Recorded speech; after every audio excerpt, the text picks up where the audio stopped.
Viimaseks on jäänud meil siis joonistada kuused ja kuuskede jaoks teen ma jälle uue kihi ja praegu ta satub mul tõesti väga õige koha peale, et ta võiks mul olla selle puu ja nende lendavate lehtede taga, aga maapinna ees. Õlivärvipinsel, kuna puud on üsna kaugel, siis umbes selline suurus võiks sobida, värviks pisut võib-olla tumedam ja kõigepealt siis joonistada kuusetüved umbes selle koha peale, kuhu ma nad tahan saada. Ma joonistan nad üsna kõveralt, ega nad metsas väga sirgelt ei kasva ka. Teeme sellised kuused ja rohelise värviga üsna siia samasse peale siis kõigepealt ülevalt poolt tõmban tipu teravaks ja siis alt tõmban kuuse oksi teistpidi vastu. Kui sa metsas oled vaadanud, siis väga vanad kuused on sellised, kus neil on oksad ainult üleval pool ja noorematel kuuskedel siis on, mis pisikesed on, siis nendel on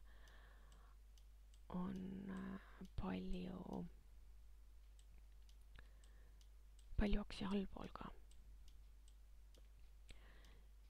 Ja kuna minul on siin üsna metsik see asi, siis ma üsna vaba käega joonistan siia neid oksi. Mõned on juba nii vanad, et on tuule käes viltu vajunud. Mõni samm valesti läheb, siis Ctrl-Z on jälle see, millega sa saad tagasi võtta need sammud. Need oksad kaugemale ka. Ja selleks, et need kuused siin siis natukene paremini siia sobiksid, jälle paletinuga. Ja ma arvan, et kuuse puhul oleks õigustatud see flat tööriist või vetttööriist ja võib-olla seda tugevust natukene maha võtta ja vaatame siis, mismoodi.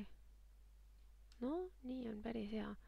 See pruun värv juba ise siin sellel kuuse tüvel, mis siia alla sai joonistatud, koos selle rohelisega, annab nendele kuuskedele natukene erinevat tooni ja kuna nad on nii kaugel, siis tegelikult neid väga teravalt välja joonistama ei peagi. Et me jätame rohkem nagu mulje, et seal on kuused. Ja kindlasti, kui sa nüüd siin siis laiali jääd, siis ära unusta kuuse tüvesid ka natuke krobelisemaks servast teha, et nad loomulikumad oleksid.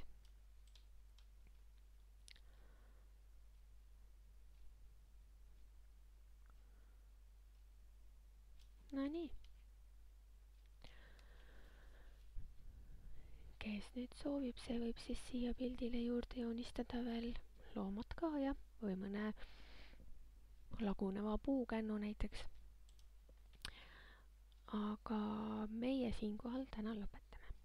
Aitäh!